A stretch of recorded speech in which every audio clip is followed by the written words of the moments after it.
오늘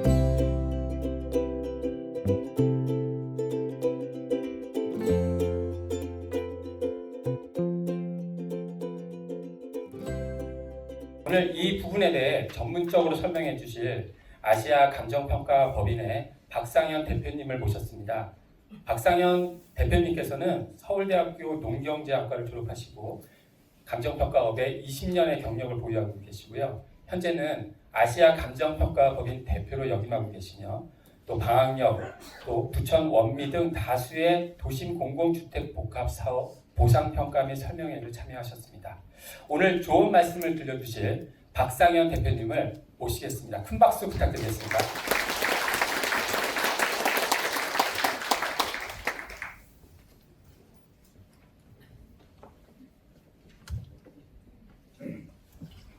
예, 소개받은 아시아 감정평가법인의 박상현 감정평가사입니다. 제가 어제도 우리 도심복합사업 설명회를 서울 북부권에서 진행을 하고 왔습니다. 가니까 거기에 계신 추진위원장님께서 이런 말씀 저 보자마자 말씀하시더라고요. 우리 도심복합사업 중에서 가장 땅값이 센 데가 용산 초창공원 앞역 구역입니다. 평당 1억까지 갑니다. 거기 같은 경우에는 굉장히 저는 개인적으로 반대파라는 용어를 싫어합니다. 나중에 제가 그분들의 소중한 재산권을 평가해야 될 사람이기 때문에 반대파라는 용어는 싫어합니다만은 저는 그래서 이 사업에 대해서 되게 걱정을 많이 하고 계시는 분이라고 우회적으로 돌려서 표현합니다. 그 구역은 반대하시는 분들하고 굉장히 좀 말하자면 빡세게 토론이 벌어진 구역이었고 동의 요건에 있어가지고 지구 지정을 앞두고 마지막 턱을 넘어가지 못하는 상황이었어요. 그때 지난주인가요? 우리 앞에 계신 레미안하고 저희 아시아 조합으로 설명회가 있었고 그 이후에 바람이 불었습니다. 그래서 어제 제가 아주 반가운 전화를 받았습니다. 동의 요건을 넘어서 지구 지정이 될 것 같다고 충족을 했다고 연락을 받았습니다. 그 소식이 어제 제가 설명회를 진행했던 그 구역 위원장님에도 전해졌고 제가 이 말씀을 드리는 이유는 초창공원의 그 기운이 우리 목동역까지 전해져서 이 설명회를 계기로 사업의 탄력을 받기를 바라는 마음을 가지고 이 설명회를 준비를 해보았습니다. 시작하도록 하겠습니다. 네, 저희 아시아감정은요, 주민추천 보상평가만을 전문적으로 하는 기업입니다. 자, 오늘 제가 이 설명회를 의뢰를 받고 어떻게 그 내용을 구성을 할까 고민을 해봤습니다. 시간은 저에게 허락된 시간은 대략 50분에서 1시간 정도라고 전달을 받고 그 안에 여러분들께서 이 사업에 대해서 최대한의 이해폭을 가지고 갈 수 있도록 내용을 고민을 많이 해봤습니다. 그 결과 일단은 저희 아시아에 대해서 소개는 간단하게 드리도록 하겠습니다. 두 번째, 결국 이거 하려고 모인 겁니다. 여러분들 작년 9월 달에 LH에서 2차 설명회를 진행을 하면서 여러 가지 사업에 대한 비전을 말씀을 하신 걸로 알고 있는데 그 중에서 가장 핵심적이고 여러분들이 굉장히 좀 민감해하시고 고민하신 부분이 LH에서 계략적으로 보상가의 범위를 제시를 했을 겁니다. 자, 그렇다면은 그 금액이 과연 높은지 낮은지 이게 어느 정도 위치까지 와 있는 건지 감정평가의 달성이 될 수 있는 건지 이게 픽스가 된 건지 굉장히 여러분들이 걱정을 많이 하실 거예요. 자, 거기에 대해서 이 주민추천평가만을 전문적으로 하고 있다는 사람이 봤을 때 어느 정도의 위치를 점하고 있는 가격인지 제가 여러분들하고 한번 같이 고민해보는 시간을 중점적으로 준비를 해봤습니다. 자, 그 다음 도심복합사업의 사업 구조에 대해서 간단하게 언급을 하도록 하겠습니다. 자, 마지막으로 그 외의 감정평가 관련 사항 말씀드릴 건데 제가 그저께 우리 취준위로부터 여러분들로부터 공통적인 질의사항이 있다고 전달을 받았어요. 굉장히 좋은 내용들 많이 전달을 받았습니다. 일단 그 부분에 대해서도 제가 여러분들 의문을 먼저 해소하는 시간을 챕터로 구성을 해보았습니다. 자, 먼저 저희 아시아감정 간단하게 소개해 드리도록 하겠습니다. 저희 아시아감정은 2020년 설립된 7년차 된 비교적 신생 법인입니다. 대표는 제가 맡고 있고요.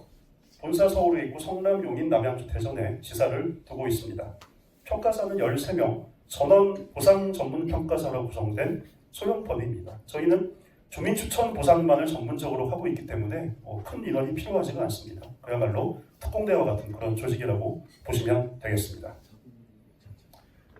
저는 소개받은 대로 이런 경력을 가지고 있고 특이할 점은 이겁니다. 제가 주민 추천 평가를 주로 많이 했던 게 구도심 정비 사업의 주민 추천 협의 보상 평가를 전문적으로 하는 사람이고 지금도 역시 신기름 구역이라고 기름역 인근에 있는 재개발 사업의 평가를 하고 있고 내일 모레도 가야 됩니다.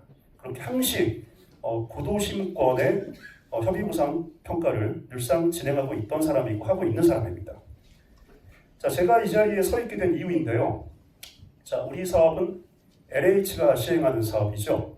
LH에서 제가 보시는 바와 같이 경영투자심사위원을 역임하고 있습니다. 그러니까 우리 구역은 그 국토부와 지자체의 사전검토, 사업성검토위원회의 대상이 되기도 하고 나중에 사업계획 승인 단계쯤 가면은 경영투자심사위원, 줄여서 경투심이라고 합니다. 경투심을 통과를 해야 되는데 제가 그 경투심 위원이었습니다. LH에서. LH 본사에 가서 심의하는 역할을 해본 바가 있기 때문에 LH의 의사결정 구조는 아주 잘 알고 있다고 자부하고 있습니다. 그리고 또 하나, 약간 겹쳤네요. 방학역 도심복합사업, 우리나라 1호 사업입니다. 방학역이 우리나라 1호인데 선도지구라고 합니다. 우리 도심복합사업이 선도지구가 총 3개가 처음 출발했어요. 방학역하고 제가 평가했던 방학역하고 쌍문역 동측, 연신내 3군데가 출발을 했는데 지금 방학역 아주 모범적으로 잘 나가고 있습니다. 수용재결 감정평가 얼마 전에 끝났고요. 조금 있으면은 펜스 치고 사업 시작할 겁니다. 제가 평가를 진행을 한 바가 있었고 그리고 재물포역 북측 구역은 LH 사업은 아니에요. 여기는 인천도시공사 사업인데 여기는 제가 감정평가를 담당한 건 아니고 더 중요한 보상협의회 위원을 하고 있습니다. 그 말은 뭐냐면은 보상협의회 위원을 하면서 좀 더 보상 가격에 대해서 보상 평가 금액에 대해서 좀 폭넓게 조망할 기회를 가졌어요. 어떻게 평가를 해야 여러분들한테 더 유리한 상황이 펼쳐질지, 어떻게 해야 이게 공정한 평가인지, 평가 이외에도 여러분한테 어떤 고충이 있는지, 보상과 관련해서 그런 것들을 제가 보상협의회 위원을 하면서 체득을 할 수 있는 기회가 있었습니다. 이만큼 도심복합 사업에 대해서는 특히 감정평가에 대해서는 이해도가 누구보다 깊은 감정평가사라고 말씀드리고 싶은 마음에서 이렇게 제 경력을 말씀드렸습니다. 다음 달에 평가 또 하나 들어갑니다. 부천 원미 구역인데 여기는 감정평가사 추천 주민추천평가사 선정 경선에 들어가서 4개 법인 중에서 1차로 벌써 보시는 바와 같이 압도적으로 58% 득표를 얻어서 제가 선정이 됐고요. 다음 달에 이제 두 번째 평가를 들어가게 됩니다. 네. 자, 이 정도로 제 소개는 마치도록 하고요. 방학역을 제가 평가를 했다고 말씀드렸는데 기왕 제 평가 경험을 가지고 있으니까 방학역 감정평가 결과에 대해서 간단히 말씀드리도록 하겠습니다. 자, 방학역은요. 여러분들이 평가 결과를 평당 얼마 이렇게 말씀드려봐야 우리 구역하고 다 개별성이 다르기 때문에 와닿지 않기 때문에 이렇게 그냥 제가 보고를 드릴게요. 실거래가 대비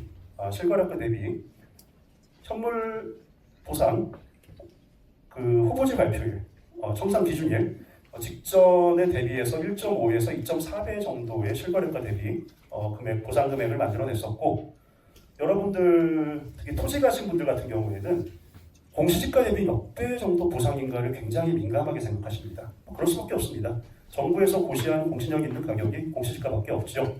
공시지가 대비해서는 대략 2.3에서 2.5배 정도의 감정평가 결과를 만들어냈습니다. 자, 실제 감정서 가졌습니다. 말씀드린 대로 2.3에서 2.5배 정도의 보정률을 썼습니다. 공시지가 대비해서 실제 감정가가 나갔다는 말씀입니다. 자, 요거는 이제 등기부 등본 대비해가지고 실제 보상가가 나간 것을 제가 한번 대조를 해봤는데, 물론 우리 구역하고는 굉장히 좀 이렇게 보상가 덩어리가 차이가 납니다. 땅값이 아무래도 차이가 나는 지역이다 보니까. 자, 실거래가 1억 5천 된 게 평가할 때는 52% 상승이 됐었고요. 높은 거는 2배하고 36% 정도 상승이 됐습니다. 자, 여기 같은 경우에는 좀 금액이 큰 금액이었는데, 구역 발표일이 21년 최초 발표일이 21년 6월 29일이었죠. 그러니까 이분 같은 경우에는 2020년 11월 17일 날 계약을 하시고 그 이듬해에 잔금을 치르고 등기를 넘겨받은 다음에 불과 몇 달 있다가 바로 구역 발표가 나신 분이에요. 그러고 나서 13억이 거래된 게 불과 얼마 있다가 60% 상승한 7억이 올라간 20억대의 보상을 받으셨습니다.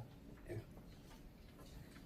자, 이제 남의 얘기 그만하고 여러분들 걸로 가져와서 한번 같이 깊이 생각해보는 시간을 가지도록 하겠습니다. 자, 그 전에 제가 전달받기로는 여러분들 감정평가 설명회가 우리 구역은 처음이라고 들었습니다. 맞죠? 그러나 여러분들 워낙 우리 재산권에 대해서 많은 관심이 있다 보니까 유튜브도 그렇고 블로그도 그렇고 여러분들이 많은 정보를 접하셨을 거라고 생각은 합니다. 그리고 또 전달받기로는 감정평가사 설명회가 이번이 처음이지만 앞으로 몇 번 더 기획이 되어 있다고 전달을 받았습니다. 자, 그래서 우리가 감정평가사 시험 보려고 모인 건 아니잖아요. 감정평가가 굉장히 어려운 내용입니다. 사실은. 하지만 여러분들 앞으로 감정평가 설명회를 몇 번 더 들으시기에 앞서가지고 제가 최대한 쉽게 한번 설명드려 볼게요. 어려운 내용이지만 쉽게 설명을 드릴 건데 지금 제가 한 5분 동안 말씀드릴 내용은 조금 어려워요. 좀 어렵습니다. 하지만 최대한 쉽게 설명드려 보겠습니다. 우리 소중한 재산권이기 때문에 우리 재산권이 어떻게 평가되는지 구조를 알고 가셔야 도움이 되지 않겠습니까? 한번 해보겠습니다. 자, 일단은 제가 설명을 LH의 보상가를 분석을 하겠다고 했는데 일단 구성을 그렇게 해봤어요. LH에서 제시한 2차 설명의 자료를 보니까 크게 3가지 타입으로 LH가 제시를 했더라고요. 보니까 건물은 제외하고 토지에 대해서 2가지 타입을 제시를 했습니다. 첫 번째가 단독주택에 대해서 가격 예상 범위를 제시를 했어요. 두 번째 보니까 근생에 대한 가격 예상 범위를 제시했습니다. 역시 건물은 제외하고 토지만입니다. 세 번째를 보니까 다세대 빌라에 대해서 역시 가격 예상 범위를 제시를 해놨었습니다. 자, 여기 보니까 약간 우리 구역은 맹점이 좀 있더라고요. 제가 올해만 이 도심복합사업의 설명회를 지금 6번째 진행을 하고 있는데 다른 구역들은 이런 맹점이 없습니다. 이 3가지 타입 하면 거의 다 들어가는데 우리 구역은 이른바 소규모 아파트, 그러니까 여러분들은 소칭 나홀로 아파트라고 하죠. 소규모 아파트들이 있습니다. 그 타입에 대한 설명이 없어요. 그러니까 그 부분은 제가 따로 설명을 드리겠고요. 그리고 근생의 가격대를 보니까 우리 남부법원 바로 건너편에 보면은 상정 일반 주거지역에 우리 구역의 최상급지라고 할 수 있는 대로변에 땅들이 있죠. 여기에 대한 가격 범위가 안 들어갑니다. 그러니까 LH에서 제시한 근생 가격보다 실제 그 필지들은 가격이 더 높아야 됩니다. 그러니까 그 부분에 대한 언급을 추가를 해서 총 5가지 타입을 제가 말씀을 드리고 건물에 대한 평가 방식까지 언급하도록 그렇게 하겠습니다. 자, 시작해 보겠습니다. 자, 먼저 토지에 대한 감정평가 방식인데요. 여러분, 이 부분이 어렵다고 한 겁니다. 말씀드려 보겠습니다. 그러니까 여러분, 토지평가는 이렇게 합니다. 우리 구역에 총 10개의 표준지가 있어요. 표준지는 말 그대로 기준이 되는 땅이에요. 우리 구역에 얼마나 많은 필지가 있습니까? 그 중에서 국가에서 매년 1월 1일자를 기준으로 해가지고 10개의 땅을 지정을 해가지고 기준이 되는 기준 표준지 공시지가를 고시를 합니다. 자, 그 땅을 기준으로 여러분도 평가를 하게 됩니다. 이변이 없는 한 올해 동의 요건이 달성이 되면 지구 지정이 될 겁니다. 그러면 아마도 감정평가는 2029년도에 하게 될 확률이 가장 높습니다.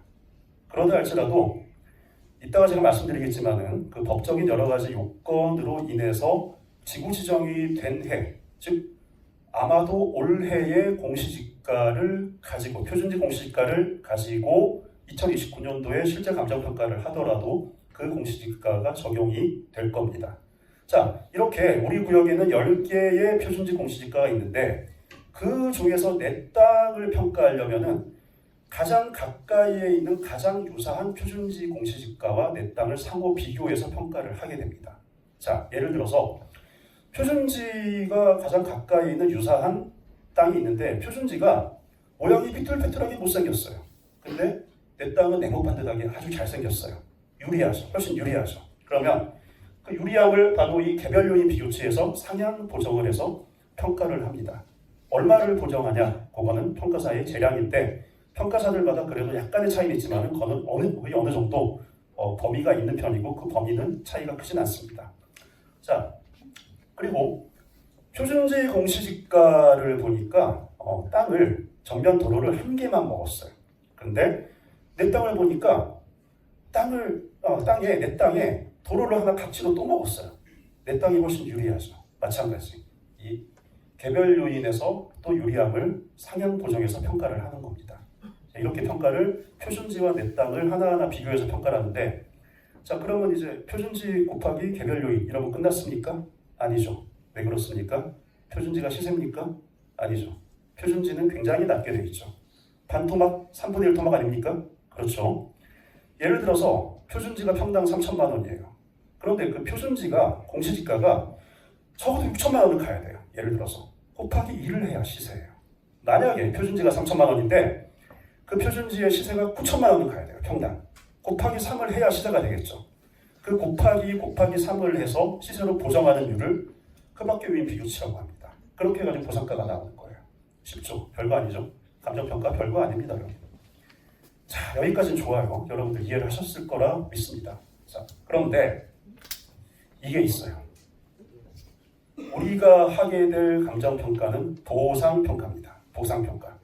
보상평가는 토지보상법의 규율을 받습니다. 근데 우리나라의 토지보상법은 기본적으로 면면이 흐르고 있는 정신이 있어요. 개발이익 배제입니다. 개발이익 배제. 특히 당해 사업으로 인한 개발이익 배제가 기본의 원칙입니다. 당해 사업이란 우리 목동역 구역의 재개발 사업을 의미합니다. 도시복합 사업을 의미합니다. 자, 우리 기다리면서 본 영상을 참고해 봐도 그렇고요. 우리는 기본적으로 당연히 생각을 할 수 있겠죠. 이 사업의 진행이 되면 될수록 이 사업으로 인한 가격이 상승이 된다는 것은 누구나 알고 있을 겁니다. 점점점 이 사업이 진행으로 인해 가지고 각종 인허가 리스크가 제거가 되면서 가격이 점점 올라갑니다. 민간 사업도 마찬가지죠. 사업인가 관리 처분이 나고 그쪽으로 달려갈수록 가격이 점점 뛰게 됩니다. 자, 이렇게 당해 사업이 진행되면 진행될수록 가격은 뜨게 되는데 그 당해 사업으로 인한 가격이 뜨게 되는 것은 당해 사업으로 인한 개발이익이라고 그러고 그것을 인정하지 않겠다라는 게 보상평가의 기본 정신입니다. 여기까지는 좀 안 좋은 내용이죠. 그러나 여기서 한 가지 다른 변으로 약간 틀어서 생각해 볼게요. 당해 사업으로 인한 개발이익은 배제한다면서요. 그 말은 뭡니까? 당해 사업으로 인하지 않은 개발이익은 반영이 가능하다는 거죠. 그 말은 곧 우리 구역이 아닌 우리 구역 인근의 시세가 올라가면은 그건 반영 가능하다는 겁니다. 지역 전반적인 상승 그리고 호재 또는 경기의 변동은 충분히 반영이 가능하다는 얘기가 됩니다. 혹자는 제가 워낙 설명회를 많이 하다 보니까 특히나 아까 말씀드린 서두에 말씀드린 효창공원 같은 경우에는 거의 감정평가사 시험 수준의 토론이 벌어지고 있어요. 그쪽에서 나오는 얘기들을 제가 들어보니까 개발이익 배제다. 개발이익 배제이기 때문에 구역 지정은 고사하고 후보지 선정일, 후보지 발표일, 우리 같으면 2022년 12월이죠. 그때 당시 수준의 시세로 보상이 나간다. 이런 루머들이 퍼지고 있습니다. 그 법을 모르셔서 하는 얘기예요. 제가 하나하나 반박 다 해드리고 왔습니다. 걱정하지 마시라고. 평가 그렇게 하는 거 아니라고 다 말씀드렸고요. 마찬가지입니다. 당해 사업으로 인한 개발이익은 배제되지만 당해 사업, 우리 사업이 아닌 전반적인 지역 경기의 상승이나 거시경제 변동 정도는 반영이 충분히 가능하기 때문에 자, 결론적으로는 나중에 가서 보상가를 받아드셨을 때는 인근의 시세는 거의 반영이 된 만족한 보상가가 나올 수밖에 없는 그런 구조입니다. 자, 이러한 내용들이 어렵진 않죠. 이러한 내용들을 더 쉽게 여러분들이 이해를 하시기를 바라는 마음에서 이렇게 제가 칼럼식으로 쭉 써놨습니다. 자, 제가 나눠드린 설명의 자료에 있으니까 집에 가서 천천히 한번 보시는데 결론만 보겠습니다. 자, 혹자는 공시지가 수준으로 보상한다. 공시지가 기존 보상이에요. 아까 제가 말씀드렸죠. 평당 3,000이 공시지가면 곱하기 3 해가지고 시세로 다 끌어올린다는 거지 공시지가 수준으로 보상하는 게 아닙니다. 공시지가를 보정해서 시세 수준으로 보상하는 겁니다. 그리고 헐값 보상한다. 있을 수가 없습니다. 헐값 보상. 그렇게 할 수 없는 구조예요. 자, 이 정도 하고 기본 개념은 잡았다고 생각하고 들어가는데 그래도 여러분 높아심에 한 가지만 더 할게요. 이 자리에 오신 이상 제가 여러분들한테 보상가에 대해서는 정말 걱정하지 마시라고 쐐기를 박는 의미에서 한 가지만 더 말씀드려 보겠습니다. 보상가 수준에 대해서. 자, 혹자가 말씀하시기를 이렇게 말씀하십니다. 아니, 토지보상법은 LH가 하는 LH는 땅 강탈하는 조직 아니냐. 개발이익 배제 개념이 적용되기 때문에 개발이익이 들어갔다 안 들어갔다 판정하는 기준일이 되는 사업인정고시일 우리 사업은 지구지정일이에요. 앞으로 올해 중에 있게 될 지구지정일입니다. 이 지구지정일 이전에 거래된 거래 사례만 왜 개발이익 배제 개념이 적용되기 때문에 지구지정일 이전에 거래된 거래 사례만 감정평가에 적용할 수 있으므로 헐값 보상일 수밖에 없다라는 주장 많이 들어보셨을 겁니다. 어느 구역에나 이런 주장이 등장을 합니다. 과연 그럴까요? 한번 보겠습니다. 자, 이거는 이제 그 민간 재개발의 그 협의보상, 똑같이 민간 재개발에도 토지보상법이 적용되는 협의보상 평가가 있습니다. 그거와 잠깐 대비해서 우리랑 가장 유사한 사업이니까 한번 말씀드려보면요. 자, 민간 재개발의 경우에도 예비구역 지정부터 정비구역 지정이 되고 나서 가장 중요한 사업인가 관리 처분에서 착공 준공까지 흘러갑니다. 우리 사업은 후보지 선정부터 예정지고 지금 우리는 여기를 향해 달려가고 있고요. 나중에 지작물 조사를 거쳐가지고 보상평가, 역시 착공 준공까지 쭉 이렇게 흘러갑니다. 자, 그런데 이 과정 중에서 감정평가라는 절차가 개입을 합니다. 두 사업 다 개입을 하는데, 자, 민간 개발은요, 사업 시행인가 시점에 종전재산 평가라는 것을 합니다. 자, 이 민간 사업의 사업 시행인가 시점에 한 종전재산 평가는요, 전필지를 다 합니다. 전필지, 전부 다 합니다. 이 사업에 동의를 하시든 안 하시든 간에 일단은 전필지를 평가를 다 하고요. 여기는 이 평가의 기본법은 도정법, 도시 및 주거환경 정비법이 적용이 됩니다. 자, 그런데 만약에 이 사업에 반대하시는 분들, 나는 아파트 싫어, 돈 줘, 나 나갈래. 이런 분들은 나중에 추후에 빠르면 1년, 늦으면 3, 4년 뒤 정도에 보통 1년 사이에 이루어집니다. 따로 협의보상평가, 정신병치면 현금 청사라고 평가라고 합니다. 협의보상평가를 미동의자 대상으로 한 번 더 합니다. 자, 이때는 보상법이 적용돼요. 우리와 똑같은 보상법이 적용됩니다. 이 경우에는요, 원샷에 한 번에 전 필지를 대상으로 동의를 하시든 안 하시든 간에 원샷에 한 번의 평가를 다 합니다.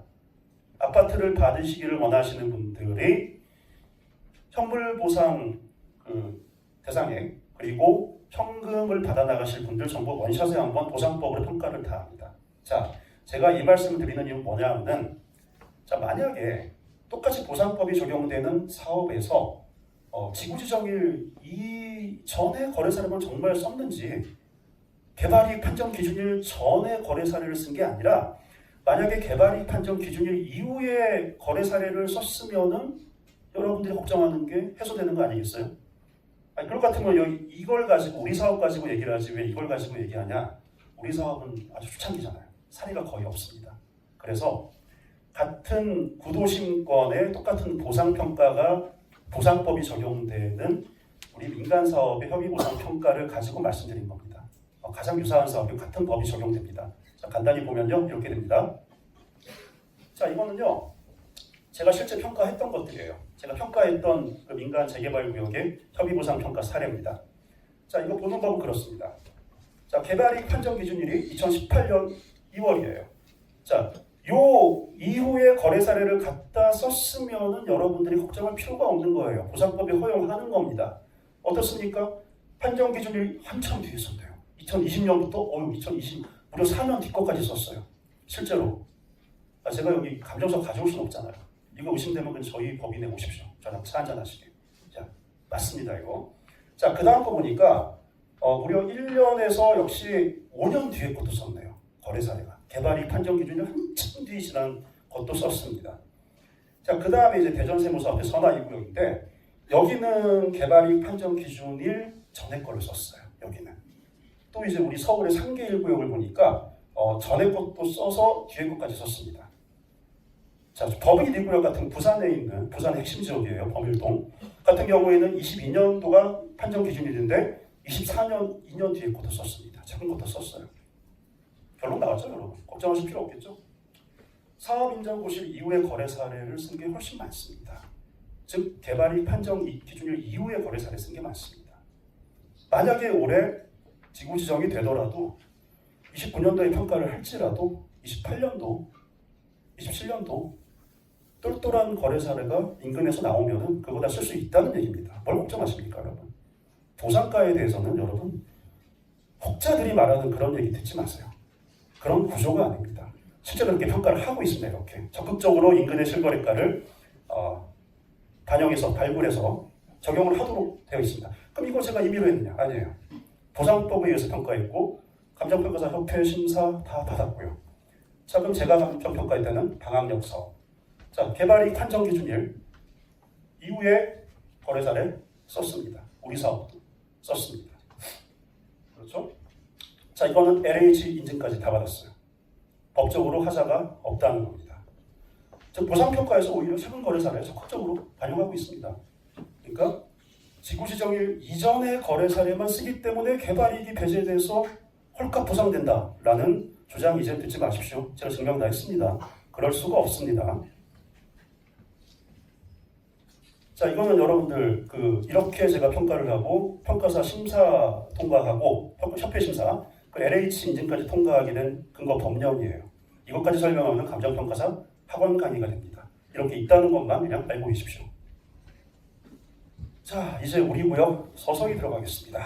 아까 제가 말씀드린 우리 구역에 표준지 공시가 10개가 있다고 그랬어요. 그래서 여기서부터 풀어나가겠습니다. 왜냐? 아까 말씀드렸죠? 토지의 감정평가는 표준지 공시가를 기준으로 평가를 한다는 겁니다. 자, 이렇게 우리 구역 10개의 표준지가 골고루 분포하고 있습니다. 먼저 자, LH에서 제시한 단독주택의 토지보상가를 먼저 보겠습니다. 자, LH에서 제시한 가격을 보니까 샘플을 잡았어요. 대지 면적 48평의 대지를 건물을 빼고 토지 가격만 따져보니까 아마도 이럴 것 같습니다 라고 얘기를 한 걸 보니까 대략 18억에서 22억 정도가 될 것 같습니다. 48평 대지 면적은 제곱미터당 158제곱이 되고요. 제곱미터당 가격은 1,140만 원에서 1,400 정도 되는데 평당 3,800에서 4,600 정도의 가격이 될 것 같습니다라고 LH에서 예측을 해놨습니다. 과연 이게 어느 정도일지, 과연 맞는 가격일지, 이게 달성 가능한 가격일지, 평가사가 봤을 때 높은 건지 낮은 건지 한번 제가 말씀드려볼게요. 같이 한번 생각을 해보도록 하겠습니다. 데이터를 가지고 한번 보도록 하겠습니다. 자, 먼저 10개 표준지 중에서 단독주택에 영향을 받는 거는 영향권 표준지는 주로 안쪽에 있는 땅들이에요. 우리 구역이 이렇게 기역자로 되어 있으면은 그 안쪽에 있는 땅들을 얘기하고 표준지를 보니까 자, 이용사 나오기 전부 다세대 단독으로 이렇게 주거용으로 된 땅들이고요. 공시지가 수준은 대략 300, 400 초반 정도 되는 그런 땅들입니다. 제곱미터당이에요. 일단은 제곱미터당. 공시지가가 발표되는 게 제곱미터당이니까. 자, 그리고 도로교통은 세로 가라 그래가지고 세로라는 거는요. 자동차가 이제 한 대, 두 대 정도 교행할 수 있는 정도의 넓지 않은 8m 이하의 도로폭을 가진 접한 그런 땅을 얘기합니다. 자, 이렇게 말씀드린 대로 우리 구역의 기역자를 이렇게 있으면은 그 안쪽에 있는 땅들을 얘기합니다. 이 표준지가 적용되는 땅들이에요. 자, 크게 보여드리면 이렇습니다. 자, 보겠습니다. 자, 먼저 보여드릴 거는 우리 구역의 감정평가 전례입니다. 여러분, 감정평가자가 감정평가 어떻게 할 것 같습니까? 자, 예를 한번 들어볼까요? 여러분들이 만약에 사시다가 송사유에 휘말렸어요. 부득이하게 아주 귀찮은 송사에 휘말렸습니다. 그럼 변호사를 찾아가시겠죠? 그럼 변호사는 여러분들 사연을 쭉 들어보고 이 사건을 예측하기 위해서 뭘 보겠습니까? 아주 유사한 사건의 판례를 보겠죠. 판례. 마찬가지입니다. 평가사도 감정평가를 의뢰를 받으면은 내가 의뢰받은 땅과 가장 유사한 용도지역 그리고 이용상황, 지목, 도로 조건을 가진 다른 평가사님들이 평가한 평가 전례, 판례 말고 평가 전례를 봅니다. 자, 물론 이 전례들이 우리 보상평가를 하는 데 있어가지고 바로 감정서에 원용되지는 못합니다. 그러하나 판례를 변호사들이 보듯이 감정평가사도 평가 전례를 보면서 대략적인 가격 수준, 다른 평가사님들은 이 정도의 가격대로 이 구역의 물건들을 보고 있구나라고 감을 잡습니다. 중요하겠죠? 중요하겠죠? 자, 우리는 지금부터 평가사들의 머릿속에 한번 들어가 보는 겁니다. 과연 우리 구역에 내측에 있는 단독주택의 땅들에 대해서 평가사들 머릿속에는 어떤 생각들이 있을까? 그거를 이제 엿보는 거죠. 이렇게 됩니다. 다 구역내고요. 10원은 뺐습니다. 그리고 어딘지 알 수 없도록 굉장히 넓게 했어요. 개인정보도 되니까. 왜냐하면 어디 그 지주분이 은행 대출 받으셨구나 알면 안 되잖아요. 그래가지고 아주 두루뭉술하게 해놨습니다. 보시는 방법은 예를 들어서 여기 있는 어디의 땅이에요. 담보평가 목적이에요. 은행에서 대출 받을 때 평가를 하신 거예요. 25년 2월 달에 평가됐습니다. 죄송합니다. 이게 실수네요. 죄송합니다. 자, 봤을 때 LH 제시 가격이 평당 3,800에서 4,600인데 자, 보니까 감정평가사들의 머릿속에 있는 가격이 2,500에서 4,200 낮죠? 많이 낮죠? 많이 낮죠? 평가 전례 가격은 LH 제시 가격에 미치지 못하고 있습니다. 이거 어떡하죠 이거? 근데 아까 제가 말씀드렸죠? 평가 전례는 보상평가에 직접적으로 원용이 되지 않는다라고 아까 제가 말씀드렸죠. 결국은 감정평가할 때는 우리 구역 말고 우리 구역은 당해 사업으로 인한 개발 이익이 들어간 실거래가들로 간주되기 때문에 곧바로 평가사들이 갖다 쓸 수가 없습니다. 자, 인근에 있는 유사한 가격대의 실거래가들을 보면 그게 바로 감정평가에 원용이 되고 특히나 지구지정 직전에 있는 인근의 실거래가이기 때문에 바로 우리 구역에 앞으로 있게 될 감정평가에 직접적으로 영향을 주는 그런 실거래가들입니다. 지금 제가 선정해 놓은 것들은 보시면요. 자, 보는 방법이 이렇게 됩니다. 보는 방법은 자, 신정동 963의 5번지입니다. 2종 일반 주거지. 우리 거의 대부분 2종 일반 주거지역이죠. 물론 이제 그 7층 이하가 있고 아닌 게 있습니다만은 자, 새로 갑니다. 새로 가. 도로 아까 말씀드린 내측에 있는 우리와 같은 내측에 있는 땅들이란 얘기입니다. 22년 8월 달에 거래가 됐어요. 25억 5,500에 거래가 됐습니다. 건물 80년에 건축이 됐어요. 1980년. 대략 한 40년 정도, 42년 정도 지나서 거래가 된 겁니다. 자, 그래서 건물을 제가 추정가액을 5천만 원으로 생각했습니다. 왜 너 임의로 이걸 빼냐? 저 그거 하는 사람이잖아요. 감정평가하는 사람이잖아요. 여러분들 구역을 평가하듯이 건물을 제가 평가해서 반란해 봤습니다. 하니까 거래 단가가 1,040만 원 나와요. 제곱미터당.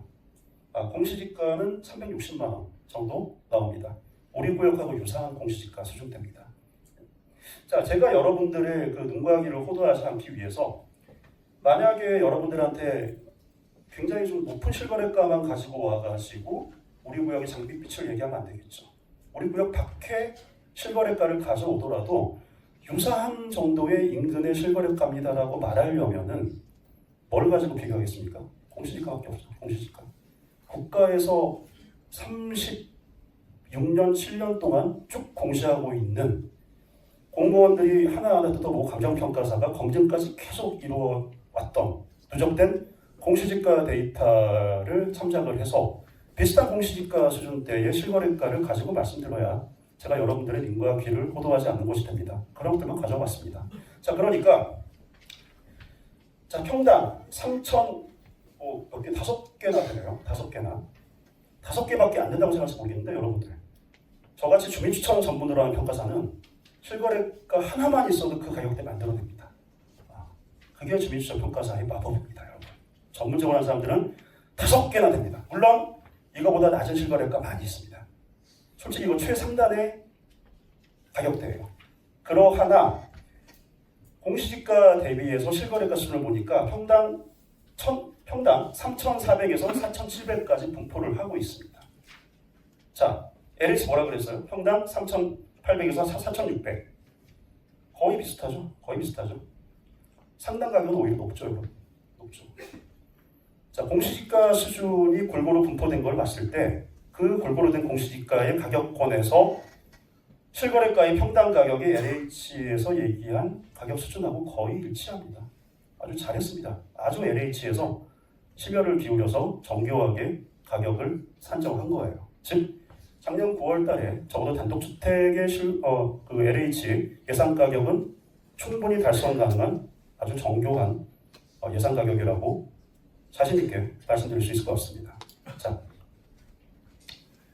두 번째로 근생을 보겠습니다. 자, 근생인데 보는 방법 똑같고요.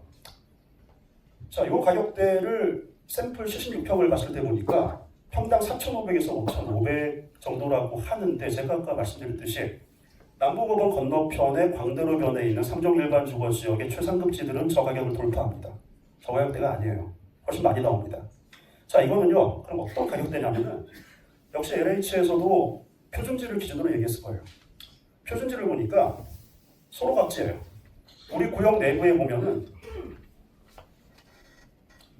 이렇게 바둑판을 봤을 때 이 십자형으로 내부 간선 도로 끝 있죠. 내부의 큰 도로들, 10m 이상 되는 도로들, 그 도로들에 닿은 땅들 중에서 주상용이나 상업용으로 쓰는 땅들을 얘기하는 겁니다. 내부에 광대로를 얘기하는 건 아니에요. 제가 봤을 때는 가격대를 봤을 때 그게 아닙니다. 자, 그럼 이것도 역시 보겠습니다. 평가 전례는 많지가 않습니다. 평가 전례, 요거는 제가 아까 말씀드린 3종 주거 지역의 광대로변에 평가 전례가 하나 있네요. 보니까 평당 아까 5,500이었죠. LH 상단이 넘어가잖아요. 벌써 평가 전례가 23년도에 1월 달에 그것도 우리 구역 후보지 발표 직후에 이미 그 가격대를 넘어가고 있어요. 이미 그 당시에 이미. 그러니까 LH에서 얘기하는 5,500은 이 부분은 광대로변을 빼는 겁니다. 안쪽만 보는 거예요. 자, 보겠습니다. 실거래가들을 보니까 좀 나눠봤어요. 이 근생 같은 경우에는 2종하고 3종 다 해당이, 3종 같은 경우에 특히나 우리 광대로변을 띄고 있기 때문에 자, 2종 안쪽의 내측을 보니까 LH 뭐라 그랬습니까? 4,500에서 5,500인데 자, 유사한 공시지가권에서 봤을 때 신정동 102의 13번지 같은 경우에는 역시 2종 일반 주거 지역이고 상업용으로 쓰고 소로급이고 그다음에 24년도 1월 달에 거래가 됐는데 건물이 87년도에 건축이 됐고 건물 수정가를 제가 발라내 보니까 1억 4천이에요. 그러면 토지말의 거래 단가가 4,500입니다. 자, 그리고 유사하게 볼 수 있는 신정동 119, 113번지를 보니까 결론 5,600만 원입니다. 다 발라내고 나니까 가격대를 보니까 자, 4,500에서 5,500 정도, 5,600 거의 유사하죠. 그러니까 그 말은 뭐냐면은 LH에 제시한 가격대 정도는 얼마든지 실거래가 지지한다는 얘기입니다. 자, 그리고 신정동 118의 1번지를 보면요. 3종 주거예요. 우리 남부법원 건너편처럼 광대로입니다. 상업용이에요. 토지만 거래됐고 평당 6천만 원대 거래가 됐습니다. 자, 그러면 저는 이렇게 생각합니다. 만약에 제가 오늘 이 시점에서 3종 주거 지역의 광대로변을 평가한다면 6천 중후반 생각합니다. 저 거래 사례로 봤을 때. 저는 그렇게 보고 있습니다. 그래서 LH에서 제시한 가격은 안쪽의 가격이고 그것은 2종 일반 주거 지역에 있는 것을 봤을 때 이러한 실거래가들로 충분히 지지가 되고 있고 최상급지의 경우에는 이 거래 사례도 있는 것을 저희가 알 수 있듯이 그 이상의 가격은 충분히 지금 현 시점에서도 달성 가능하다고 보는 게 결론으로 제가 말씀드릴 수 있을 것 같습니다. 자, 그 다음은 이제 건물이에요. 자, 건물은 두 가지 요소입니다, 여러분. 건물 평가하는 방법도 간단합니다. 건물은 재조달 원가, 감가 수정이라는 두 가지 개념이 들어가는데요. 건물 같은 경우는 일단 이렇게 합니다. 우리 구역에 있는 건물이 대부분 한 30년 내외 정도 지난 건물이죠. 그런데 평가할 때 이렇게 합니다. 평가할 때는 그 건물이 오래됐지만 일단은 새로 짓는다고 가정을 해요. 새로 신규 건물을 짓는다고 가정하는 게 바로 그게 제조달 원가라는 개념이고요. 자, 그것을 매년 감가를 쭉쭉쭉 해나갑니다. 30년 지났으면 30년 지난 만큼 감가를 쭉 해나가는 겁니다. 자, 그러면은 먼저 제조달 원가. 자, 제조달 원가는 새로 짓는 금액이라 그러는데 우리 구역의 건물들을 보면은 거의 구도심의 정비사업 구역들을 보면은 거의 여기에 다 들어가요. 철근 콘크리트 아니면은 벽돌로 거의 지었습니다. 보니까 자, 이거는 이거예요. 그 토지를 평가할 때 기준이 되는 게 뭐라고 그랬습니까? 표준지 공시지가라고 그랬죠. 자, 그 정도 급은 아니지만은 한국부동산원에서 매년 발간하는 건물 신축 단가표라는 게 있습니다. 자, 이 건물 단가표를 참조해서 평가사들이 평가를 하는데, 자, 이렇게 평당 단가를 새로 지을 때 이렇게 든다고 일단 가정을 하는 겁니다만은 여러분, 철근 콘크리트 중에서 일반 주택입니다. 새로 지을 때 부동산원에서는 평당 640만 원 든다고 하네요. 근데 640만 원 가지고 지금 짓습니까? 지금 앞에 이제 삼성에서도 와 계신데 무슨 소리야 아마 하실 겁니다. 짓습니까? 못 짓죠. 절대 못 짓습니다. 평가자도 알고 있습니다. 그래서 실제로 평가할 때는 새로 짓는다는 제조달 원가에 플러스를 합니다. 훨씬 더 높은 금액으로 출발을 합니다. 자, 그러면서 감가를 해나가는데 감가 기준은 대략 이렇게 보시면은 대략 40년에서 50년 정도에 걸쳐가지고 쭉 감가를 진행시켜 나갑니다. 자, 그러면은 의문이 생기죠. 철근 콘크리트 집이에요. 우리 집이. 자, 내용 연수를 보니까 부동산원에서 50년 정도를 본대요. 그럼 50년 지나면 가치가 없다고 일단 이렇게 딱 써놨습니다. 근데 내 집이 40년 지났어요. 그러면 50분의 40이 날아가고 50분의 10이 남았어요. 제조달 원가 20%가 남았습니다. 10년밖에 안 남았어요. 50년 중에서 10년밖에 안 남았어요. 막상 평가하러 갑니다. 평가하러 가보면 사람이 살고 있는 집인데 10년 뒤에 이게 쓰러질 집이 도저히 아니에요. 살면서 계속 수리를 하잖아요. 계속. 10년 뒤에 쓰러질 수가 없습니다. 그래서 평가할 때는 실제로 폐가 공가가 아닌 다음에야 실제로 평가할 때는 내용 연수가 10년 남았다 할지라도 기계적으로 하면 10년 남았다 할지라도 관찰 감가를 합니다. 아, 이거 10년 남았어? 50년 중에 40년 지났어? 아니야. 딱 보니까 사람이 살고 있고 쭉 손을 보셨네. 그러면 아, 이거는 15년, 20년 남았다라고 인위적으로 보정을 합니다. 평가 이렇게 하는 겁니다, 여러분.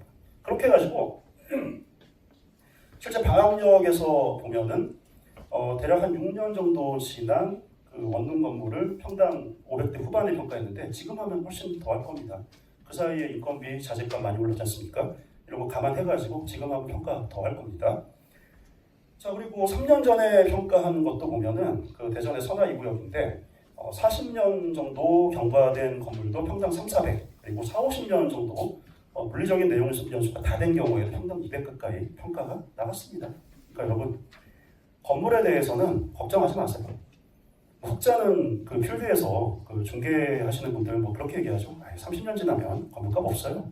이런 얘기를 하셨습니까? 평가 그렇지 않습니다.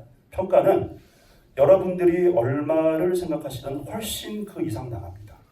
지금 토지를 봤을 때 LH 선정한 가격이 그래도 실거래가 수준을 충분히 받침한다는 걸 알 수 있었는데 거기다가 더해서 건물은 여러분들이 얼마를 생각하시든 그 이상 충분히 나갑니다. 실제 그렇게 하고 있습니다. 염려하지 마십시오. 자, 그 다음 마지막으로 다세대 빌라 소규모 아파트를 보겠습니다. 자, 그런데요.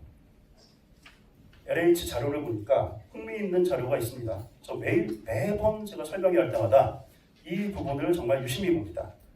공동주택의 소유자들의 비중이 78%예요. 이게 높은 걸까요? 낮은 걸까요? 참고로요. 어제 제가 설명했던 구역의 공동주택의 비중은 37%였습니다. 지금까지 제가 설명을 하면서 가장 높았던 구역이 서울 서북권의 도심복합사업 구역인데 83.2%였습니다.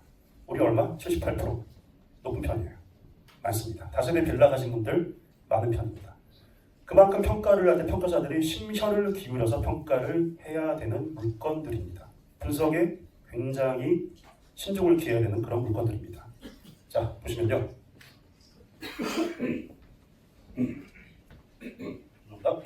자, 다세대 빌라의 평가 방식 유사합니다. 아까 제가 토지 평가하는 데 있어가지고 유사한 표준지를 기준으로 상호 비교해서 평가한다고 말씀드렸죠. 자, 그런데 표준지의 경우에는 시세가 아니기 때문에 인위적으로 곱하기 3 보정을 한다고 했습니다. 그러나 빌라를 평가할 때, 다세대 평가할 때, 소규모 아파트를 평가할 때는요, 유사한 다세대 빌라, 유사한 나홀로 아파트를 직접 가지고 와서 대가와 상호 비교해서 평가를 합니다. 그렇기 때문에 곱하기 3 보정이 필요가 없습니다. 아주 직관적으로 유사한 걸 가져와서 바로 1대1로 비교를 하는 겁니다. 아주 쉽게 평가를 하는 겁니다. 평가 별거 아닙니다. 자, LH에서 제시한 것들을 보니까 다세대에 대해서 전유 면적 24평을 제시했어요. 보통 LH에서 제시한 자료를 보면은 전유 면적 기준으로 많이 합니다. 효창만 예외적으로 공급 면적을 했고 거의 모든 구역이 다 전유 면적 기준으로 하는데 우리 구역은 워낙에 땅값이 좀 나가는 구역이라 그런지 조금 더 LH에서 심혈을 더 기울였습니다. 뭐냐? 대지 면적이 들어갔어요. 제약 조건이 하나 더 붙었습니다. 보통 다른 구역들 보면은 대지 면적까지 나오진 않습니다. 대지 지분까지 나오지 않습니다. 거의 전유 면적 가지고만 비교를 합니다. 자, 그리고 전유 면적이 24평이 이 구역에 가장 많은 그 평형을 얘기하는데 굉장히 좀 넓은 편이에요.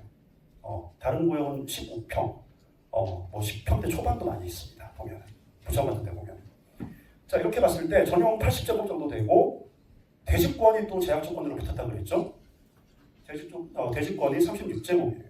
그런데 5억 8천에서 7억 1천이라는 가격을 얘기하는데 이 가격을 얘기할 때 제약 조건이 두 개밖에 없습니다. 빌라 다세대 가격을 결정하는 게 이 전유 면적하고 대지 지분밖에 없습니까? 많이 있죠. 그거 말고 많이 있죠. 뭐가 있을까요, 여러분? 언제 지었냐? 구축이냐 신축이냐 중요하죠. 층수 정말 중요하죠. 엘리베이터가 없으면 엘리베이터 있냐 없냐 중요하죠. 그 다음에 오래된 구축 빌라의 경우에는 대지 지분이 점점 중요해집니다. 건물 가치가 점점 사라지니까. 그렇죠? 이러한 것들 전부 다 제약 조건이 없습니다. 딸랑 2개. 전유 면적하고 대지 면적만 가지고 이 금액대를 보겠다는 겁니다. 그럼 우리도 조건 다 풀어가지고 실거래 데이터를 뽑아보겠습니다. 우리 신정동에서 이렇게 됩니다. 원래 다른 구역 하면은 데이터가 쭉 나와요. 많이 나옵니다. 근데 LH에서 제약 조건을 2개를 붙여버렸어요. 다른 구역은 제약 조건 하나만 한다고 그랬죠. 전유 면적만. 근데 우리 구역은 제약 조건을 2개를 걸다 보니까 필터링이 정말 많이 돼가지고 전용 면적 유사하죠. 전용 면적 LH 80제곱이겠죠. 거의 플러스 마이너스 15%에 들어가는 유사한 전용 면적 중에서 필터링 한번 했어요. 그 다음에 대지권 면적이 제곱미터로 아까 36제곱이었죠. LH 한 게. 플러스 마이너스 15%로 되는 것들만 쭉 그 중에서 또 뽑아보니까 이게 다예요. 이게 다예요. 자, 그랬을 때 LH에서 얘기한 제곱미터당 전용 면적당 금액이 730에서 890까지일 것 같습니다라고 얘기했어요. 이 데이터를 보니까 실거래 데이터를 보니까 유사한 면적의 유사한 대지권을 가진 신정동의 1년 내의 데이터예요. 아파트나 다세대 빌라는 굉장히 출렁임이 심하죠. 경기에 따라서. 그래서 2년, 3년 전 거 가져와 봐야 소용이 없습니다. 25년 이후 것만 가져왔어요. 최근 것만. 그것만 의미가 있지 않습니까? 봤을 때 420에서 920까지 나와요. 420, 920. 그러면은 요 상단 가격들은 얼추 비슷합니다. 근데 하단 가격은 하나씩 떨어지네요. 그렇죠? 여기까지는 우리 LH에서 제기한 금액이 거의 포섭이 됩니다. 그런데 이 아래에는 우리 LH에서 제기한 금액대가 아니에요. 그럼 이 위치를 한번 볼까요? 위치를 보니까 우리 구역이 여기입니다. 또 기입자. 요 빨간 자, 요 빨간 점선이 아까 제가 보여드렸던 우리 구역의 가격대에 포섭되는 겁니다. 파란 거는 우리 구역의 LH가 설정한 가격보다 낮은 것들이에요. 보시면 위치가 어떻게 됩니까? 우리 박스 안에 있죠. 같은 우리 박스 안이죠. 그렇죠? 같은 권역이죠. 나머지들은 다른 권역에 있습니다. 물론 예외 하나 박혀 있긴 해요. 예외가 하나. 그 말은 곧 우리 인근에 있는 실거래가들이 LH에서 얘기한 금액대에 포섭이 된다는 겁니다. 잘했죠? LH에서 정말 정교하게 잘한 것 같죠? 그죠? 맞죠? 자, 이렇게 충분히 LH에서 설정한 금액 잘 해놨고 지금 평가하더라도 충분히 달성 가능합니다. 여러분. 자, 그 다음에 이제 진짜 마지막. 자, 뭐냐면은 소규모 아파트. 그 나홀로라는 표현을 저는 싫어합니다. 소규모 아파트. 소규모 아파트를 보겠습니다. 우리 구역이 몇 개 있죠. 제가 듣기로는 몇 개 있습니다. 근데 LH에서는 그거를 안 해놨어요. 보니까. LH에서 얘기한 금액이 뭐 한 8억 뭐 이렇게 났는데 제가 알기로는 훨씬 그 이상의 그 가치가 있는 굉장히 그 대형탕 형태의 소규모 아파트라고 알고 있습니다. 보니까요. 자, 어딘지 아시겠죠? 근데 유튜브 녹화가 되고 있기 때문에 직접 이름은 언급하지 않겠습니다. 어딘지 아실 것 같습니다. 뭐뭐 아파트인데 41세대예요. 지은 지 20년 정도 경과한 22년 경과한 소규모 아파트입니다. 전용 면적률이 82%입니다. 분양 면적 대비해서 82%입니다. 사례 전용 면적은 109제곱입니다. 거래가 된 게 26년이에요. 거래 사례가. 13억 4,500에 거래가 됐습니다. 전용당 거래 단가를 보니까 1,200만 원이에요. 제곱미터당, 전용당. 자, 전용당으로 제곱미터당으로만 비교를 해보겠습니다. 유사한 거래사를 볼게요. 바로 옆에 있나요? 이스타팰리스 바로 옆에 있나요? 자, 25년 12월에 거래됐습니다. 우리 구역에 해당되진 않아요. 여기서도 멉니다. 그리고 주거 여건으로는 우리는 안쪽 블록으로 들어와 있는 방면에 얘는 대로변에 노출이 되어 있어요. 근데 얼마 거래됐습니까? 역시 비슷합니다. 36세대, 41세대. 똑같은 연도에 지었네요. 전용률 거의 뭐 쌍둥이네요. 전용 면적 거의 똑같네요. 자, 거래 단가 1,100만 원. 우리는 1,200만 원. 물론 여러분, 이거보다 낮게 거래된 것도 있습니다. 근데 저는 주민추천평가사라고 그랬죠. 한 개만 있으면 만들어냅니다. 그 말은 우리 구역이 재개발로 지정이 됨으로 인해 가지고 정비 사업을 함으로 인해 가지고 요 금액이 나왔을 겁니다. 나는 이 금액을 지지할 수 있는 금액을 지금 평가를 해낼 수 있느냐? 그렇죠? 대답은 예스입니다. 있잖아요. 바로 옆에 있잖아요. 충분히 이 금액 감정평가로 보상가로 환원해 드릴 수가 있습니다. 일도 아닙니다. 하나 더 보겠습니다. 역시 우리 구역에 뭐뭐뭐 땡땡땡 아파트가 있다고 알고 있습니다. 47세대예요. 작년 11월 달에 거래됐네요. 97년에 사용 승인을 받았어요. 입주했어요. 전용률 79%입니다. 전용 면적 59제곱이에요. 전용당 1,050만 원대에 거래가 됐습니다. 자, 그럼 이것들 평가하려면은 유사한 거래 사례가 있어야 되겠죠. 아까 감정평가 방식 말씀드렸죠. 거래 사례가 있어야 되겠죠. 어휴, 이렇게 많네요. 너무 많습니다. 너무 많아요. 자, 다시 한 번 말씀드려요. 주민추천평가사는 한 개만 있어도 만들어낸다. 세 개나 있어. 대성 유니드 같은 경우에는 이건 소규모로 하기엔 좀 커요. 유니드 1차 111세대. 근데 1, 2차 붙어 있어가지고 조금 적지근합니다. 솔직히. 나홀로라고 소규모라고 주장하기에는 조금 제가 좀 궁색해요. 이거 먼저 볼게요. 파인빌 89세대 유사하네요. 2001년 4년밖에 차이 안 나네요. 전용률 76%. 좀 낮네요. 전용 면적 유사해요. 얼마? 1,100. 전용당 거래 1,100. 우리 얼마? 1,050. 충분히 만들어냅니다. 충분히. 올해 1월 달에 거래된 땡땡땡땡땡땡 아파트. 작년 11월에 거래된 땡땡땡 아파트의 경우에 그 거래가도 충분히 현재의 감정평가 기준상 보상가로 환원이 얼마든지 가능하다는 겁니다. 여러분. 네, 이게 일단 결론이고요. 걱정하지 마세요. 그러니까. 자, 결론 내겠습니다. 자, 토지 시가 보상 가능합니다. 시가는 언제 시가? 현재 시가가 아니라 초평가 당시의 인근의 시가로 충분히 평가 가능합니다. 두 번째, 건물 현존 가치나 세평 가치 이상으로 충분히 평가 가능합니다. 다세대 빌라 소규모 아파트 LH공사에 제시한 금액이나 방학령이 제가 평가했던 케이스로 봤을 때에도 시가 플러스 알파로 충분히 평가 가능합니다. 그 결론입니다. 자, 그리고 사업 구조는 일단은 뭐 패스하겠습니다. 이거는 지금 시간이 허락하지 않을 것 같고 이걸 보겠습니다.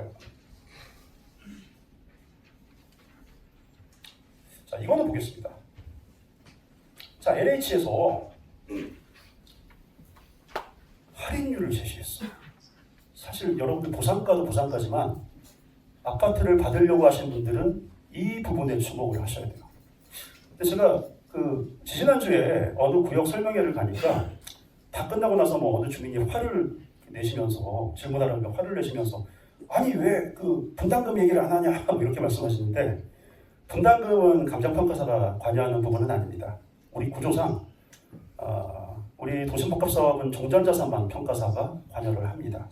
그런데 제가 워낙 다른 구역도 설명회를 많이 다니다 보니까 그리고 민간 재개발을 할 때는 평가사가 종전, 종무 평가를 다 합니다. 근데 우리 사업은 종전만 평가를 하고 종무자산은 LH가 자체적으로 결정을 합니다. 물론 위원회를 통해서 결정을 하고 제 경험상 우리 주민대표회의가 구성이 되면은 주민대표회의하고도 굉장히 수기를 하는 걸로 그렇게는 알고는 있습니다.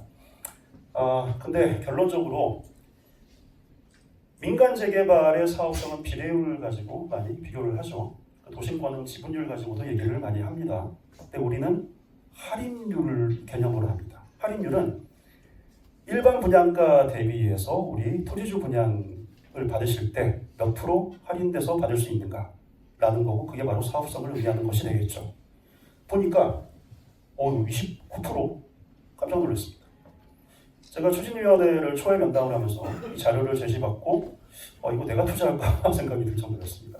굉장히 높은 겁니다. 그래서 제가 우리 레미안 소장님하고 잠깐 제가 물어봤어요. 29%면 어떤 수치입니까? 굉장히 높지 않습니까? 역시 높다고 하십니다. 아주 최상단이라고 말씀하십니다. 굉장히 사업성이 좋습니다. 우리 구역은 정말 좋고 제가 본 중에 최고입니다. 29%대는 이렇게 나오지가 않아요. 자, 그런데 제가 다른 구역들을 보면요, 종우자산이 제시된 거 이겁니다. 종우자산은 일반 분양가가 34형이 17억 5천, 25형이 13억이 이거 적정한지 이걸 보면은 낮게 보수적으로 한 경우들이 되게 많아요. 근데 완전히 짜시드로 딱 해놓은 구역들이 있습니다. 보상가는 대부분 LH에서 굉장히 정교하게 잘 설정을 해놔요. 근데 종우자산 일반 분양가는 굉장히 좀 보수적으로 한 데가 대부분인데 어떤 구역은 굉장히 타이트하게 딱 맞춰놓은 경우가 있습니다. 그런 구역에서는 추정 할인율이 개선될 여지가 상당히 적어요. 그러니까 조금의 거시경제에 충격이 있으면 할인율이 굉장히 악화될 가능성도 있습니다. 우리 구역은 어마어마하게 안전 한계율이 굉장히 높다고 보시면 될 것 같습니다. 그런데 거기다가 또 보시면은 우리 구역 인근에 300세대 이상 단지 중에서 10년 내에 입주한 비교적 새 아파트 중에서 도급순위 우리 레미안 1등도 앉아 계신데 레미안도 있습니다. 도급순위 15위 내의 단지들을 뽑아보니까 이 4개가 붙이다 우리 구역 내에서 레미안 목동, 호반 서밋, 호반은 좀 떨어지죠. 12위입니다. 그리고 목동 파크자이까지 쭉 있는데 이게 가장 우리 인근이에요. 우리 목동, 신정동, 신월동 권역에서. 근데 그 중에서 우리 구역과 가장 가까운 게 힐스테이트겠죠. 근데 그나마 그것도 우리에 비하면 현재 기준으로도 10년 전에 입주가 된 1000세대 정도밖에 안 되는 우리 구역의 3분의 1밖에 안 하는 단지인데 아마도 LH에서 분양가를 결정할 때 당연히 이 단지가 영향을 제일 많이 줄 겁니다. 자, 원래 LH에서 분양가를 예측을 할 때 반경 1km 이내의 단지를 가지고 결정하는 게 원칙이었는데 그러다 보니까 모 구역에서 엄청나게 낮은 분양가를 측정을 받는 사례가 나타나서 3km도 늘렸습니다. 자, 그렇다는 것은 LH에서 가장 근거리에 있는 단지를 가장 높은 거래 사례의 비중을 가지고 본다는 판정이 되겠죠. 그 말은 곧 우리 구역의 분양가에 가장 영향을 주는 게 목동 힐스테이트라고 예측을 해볼 수 있는 겁니다. 자, 힐스테이트에 2005년 하반기 가장 최근 아파트는 정말 경기 변화가 심하잖아요. 2005년 전체를 볼 필요도 없어요. 2005년 7월 이후에 실거래가의 평균을 내보니까 자, 25형은 평균 가격이 16억 6천, 34형은 19억 3천이 나왔습니다. 우리보다 결코 우세하다고 볼 수 없는 복동 휴스테이트의 가격이 이러할진데 LH 얼마라고 했습니까? 13억. 뭐죠? 차이가 많이 나죠. 자, 34형, 여러분 가장 선호하신 34형이 우리보다 결코 우세하다고 볼 수 없는 휴스테이트가 19억 3천의 거래들이 되고 있는데 평균 LH는 얼마? 17억 5천을 잡아놨습니다. 낮게 잡아놨죠. 대부분 LH는 좀 낮게 잡습니다. 자, LH의 이 사업은 저는 굉장히 좀 잘 운영을 하고 있다고 생각을 합니다. 딱 하나가 아쉬워요. 분양가를 예측 측정을 할 때 굉장히 보수적으로 합니다. 자, 왜 그러겠습니까? LH에서 가장 싫어하는 게 뭐겠습니까? 미분양 리스크죠. 미분양 해소하려면 어떻게 하면 됩니까? 분양가 싸게 때리면 되죠. 그 속성 때문에 그래요. 물론 그것은 주민대표회의에서 LH에게 요구를 하시면 됩니다. 목소리를 많이 내시면 돼요. 그러니까 실제로 제가 시간이 없어서 말씀 못 드리는데 방학역하고 원미에서 그렇게 풀어나간 사례가 있습니다. 저와 같이 풀어나간 사례가 있습니다. 다음번에 만약에 설명의 기회가 주어지면 그 얘기도 제가 드리도록 하겠습니다. 자, 그랬을 때 분양가는 일반 분양가 예측한 것들보다 훨씬 더 올라갈 여지가 많이 있다는 겁니다. 그렇다면은 이게 아니겠죠? 실제 가치는 이게 아니겠죠? 30을 넘어가 있겠죠? 현재 기준으로도. 자, 만약에 LH에서는 공사비가 올라갔을 경우에 이렇게 떨어진다고 했는데 이걸 버틸 수 있는 내적인 체력은 우리 구역은 굉장히 강하다고 저는 생각을 합니다. 이러한 사정들 때문에. 자, 조금 좀 1시간 정도 했네요. 자, 일단 제가 준비한 건 여기까지 마치도록 하고요. 어떻게 질의응답을 할까요? 아니면 여기까지 할까요? 어떻게 할까요? 예, 지금 질의 긴 시간 지금 이루어지고 있는데 질의 한두 개만 좀 받도록 하겠습니다. 질문 있으신 분 손 들어주시면. 자, 진행 측에서는 그 질문자한테 좀 마이크를 좀 제공해 줬으면 좋겠습니다. 다 같이 들을 수 있게.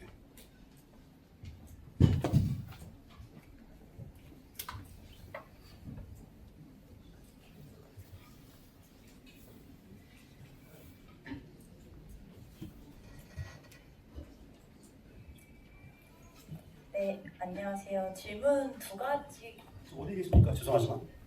예, 말씀하십시오. 네. 질문 두 가지가 있는데요. 네. 첫 번째로는 다세대 빌라의 경우에는 현재 살고 있는 지역 자체가 59제곱미터라고 한다면 네. 공급을 받고 싶은 아파트를 84로 받을 수도 있는 건가요? 제가 미리 말씀드렸습니다만은 그 질문은 LH에서 담당하는 질문이라서 그거는 이제 감정평가 설명의 취지하고 맞지는 않을 것 같습니다. 죄송합니다. 일단 질문 2개 정도 받고 나서 공통 질의사항이 있거든요. 그거까지만 하고 일단 마치도록 하겠습니다. 지금 말씀하신 거는 이제 뭐 소유자 분담금이나 시공사 선정 이런 것들을 아파트를 평받겠는가 그것은 LH나 시공사에서 답변하는 사항입니다. 다른 질문 받도록 하겠습니다. 예, 지금 질문하시는 거는 감정평가와 관련된 질문만 해주시고요. 이 시간 끝나고 저희가 이 사업과 관련된 공통된 질문은 따로 질의응답하시는 시간을 갖도록 하겠습니다. 저희가 세입자가 있는데 네네. 네, 세입자에 대한 뭐 이사 비용이나 그런 거는 어떻게 책정이 되는지. 예. 세입자를 2가지 타입으로 나눠볼게요. 일단은 주거용 건물의 세입자가 있고요. 근생에 영업하시는 세입자가 있다고 가정을 하겠습니다. 물론 이제 질문자께서는 어떤 타입을 가정하고 질문했겠습니다만 중요한 사안이니까 2가지를 가지고 다 말씀드리면요. 주거용 건물의 세입자는 이사비가 책정이 됩니다. 그리고 주거 이전비도 요건이 되면 해당이 됩니다. 자, 그것은 평가의 사안은 아니에요. 기준이 되면 기준에 맞게 LH에서 자동적으로 내부 규정에 의해서 지급이 되는 겁니다. 주거용 그렇게 처리되고요. 근생에 영업하는 세입자의 경우에는 감정평가를 합니다. 감정평가를 합니다. 자, 여기서 또 많이 물어보시는 게 권리금이 평가 대상이 되느냐들 많이 또 물어보세요. 권리금은 일단 평가 대상은 되지 않습니다. 영업하시는 분들 세입자들 같은 경우에는 영업보상이 주어지고요. 영업보상은 4개월치 영업이익, 휴업에 따른 영업이익이 주어지고 인테리어의 잔존가치에 대한 보상도 이루어지고 집기를 이전하는 이전 비용도 보상이 되게 됩니다. 예, 이 정도로 답변하겠습니다. 혹시 다른 질문 한 개 정도만 받고 이거 공통 질문 제가 답하도록 하겠습니다. 자, 마지막 일단 개별 질문 받도록 하겠습니다.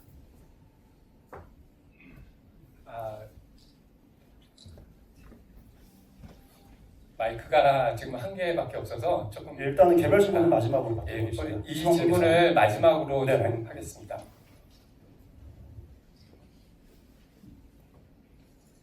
소중한 설명 네, 감사드립니다. 감사합니다. 이 지역이 만약에 또 이게 지금 설명 들어서 많이 배우게 됐는데 이 지역이 개발된다고 가정했을 때 네네. 그 역 반대편에 있는 7단지나 8단지도 비슷한 시기에 이제 개발을 준비하는 걸로 알고 있는데요. 네네. 그럼 추후에 저희가 같이 개발이 되면은 나중에 그 평가를 받을 때 그 7단지, 8단지의 시기와 그런 평수도 비슷하게 저희가 감정 평가를 받을 수 있는 건지요? 그것은 이제 제가 처음 말씀드린 그 당해 사업으로 인한 개발이 개념이라고 볼 수 있고 인근의 목동 아파트 재건축이 전반적으로 일어났을 경우에는 구역 자체가 굉장히 활성화가 많이 되겠죠. 이것은 당해 사업으로 인한 개발이익은 아닙니다. 전반적인 시너지입니다. 그러니까 그러한 것들이 유사한 시기에 개발 계획이 잡혀 있을 경우에는 유리하게 반영이 됩니다. 네, 그렇게 말씀드리고 요거 한 2, 3분 정도만 하도록 공통 질문 사안이라서 개별 질문을 시간 관계상 못 받는 대신에 공통 질문 한 2, 3분 정도만 제가 바로 하고 마치도록 하겠습니다. 첫 번째, 제가 그저께 우리 추진위로부터 여러분들 공통 질문 사안을 받았어요. 보니까 이러한 내용들이 공통적으로 많이 있다는 건데 소규모 아파트에 대한 종전자산 평가액 산출 방법 및 기준에 대한 설명 아까 충분히 했습니다. 결론은 추후 평가 당시에 인근 소규모 아파트의 시세에 준하여 평가를 합니다. 지금 시점으로도 지금 거래된 가격이 인근의 실거래가 대비 충분히 지지가 되기 때문에 추후에도 마찬가지 그렇게 평가를 할 수 있다는 겁니다. 주변의 시는 두 번째, LH 2차 설명회 때 제시된 종전자산 추정 계획이 LH 요청 등으로 급락할 가능성이 있는지 이거 정말 중요한 질문. 여러분들이 정말 불안한 질문이고 오늘 주민추천 평가를 전문적으로 하고 LH의 그 설명회를 많이 우리 도시복합사업 설명회를 많이 다니고 있는 사람이 봤을 때 굉장히 적정하다라고 했는데 적정하다고 했는데 LH가 나중에 그립을 딱 가져가가지고 보상가를 통제하면 어떡하냐. 정말 예리한 근본적인 질문이죠. 결론, 그럴 리가 없을 것 같습니다. 제가 평가를 해봤더니 방학역에서는 LH에서 절대 그립을 가져가지 않았고 나머지 5개 지금 보상가가 통지된 다른 구역의 위원장님들 얘기 들어봐도 보상가는 충분히 LH가 통제를 하지 않는다고 들었고 모 예정구역의 위원장님은 그런 말씀도 하셨어요. 보상가 잘 주는 거 아니에요. 보상 관심 없어요. 우리는 그 위원장님 본인은 분양가만 관심 있어요. 심지어 이런 위원장님까지만 나타났습니다. 그 정도로 보상가에 대해서는 LH에서 그립을 가져가지 않습니다. 여러분 왜 이런 걱정하는지 이해는 돼요. LH가 외곽 사업에서는 정말 통제를 많이 할 수밖에 없죠. 자기들이 수용을 해가지고 개발을 해가지고 택지 분양을 하는 사업에서는 많이 남겨야 됩니다. 그러나 이 사업은 LH가 사업 시행자이지만은 공동 사업 시행자, 여러분들랑 같이 조합원들과 같이 시행하는 위치이기 때문에 굳이 그립을 가져갈 필요가 없습니다. 평가 기준 일자 말씀 29년도 유력하다 말씀드렸고요. 자, 일반 분양가 대비 토지주 할인율을 감안하면 10년 후 입주를 가정할 때 할인율이 대폭 감소하여 손해가 아닐지. 개발 자체를 한다고 한다 안 한다를 떠나서 한다고 당연히 가정하면은 할인율 자체는 우리 사업 중에 최상위권이라고 말씀을 드렸습니다. 그리고 이번 주 화요일 날 발표가 났죠. 현 정부에서는 지금 우리 도시복합 사업을 적극적으로 밀어줄 예정이라고 합니다. 지금 민간 개발은 인센티브가 없는데 법정 상한 운영을 위해서 인센티브가 없는데 우리 사업은 우리 지금 140% 갔죠. 공공재개발 같은 경우는 130%까지 갔습니다. 공공 영역에서 시행하는 개발은 확실하게 인센티브를 주겠다는 게 정부의 의지 같습니다. 자, 여기까지 하겠습니다. 감사합니다. 예, 긴 시간 열정적인 강의를 해주신 대표님 설명 감사드립니다. 좋은 말씀 들려주신 박상현 대표님께 다시 한번 큰 박수 부탁드리겠습니다.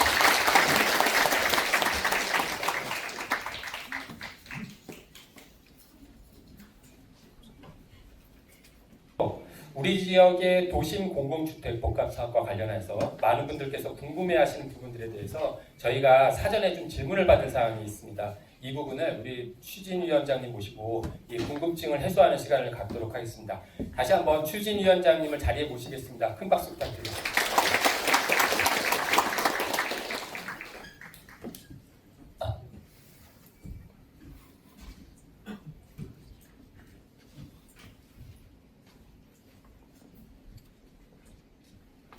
예, 오늘 그 사전 질의사항을 저희가 좀 받았는데요. 이제 내용에 보면 이제 사업 관련된 내용, 그리고 대출 관련 내용, 또 환물 보상 관련된 내용, 그리고 기타 좀 다양한 질문들을 좀 저희가 좀 추려봤습니다.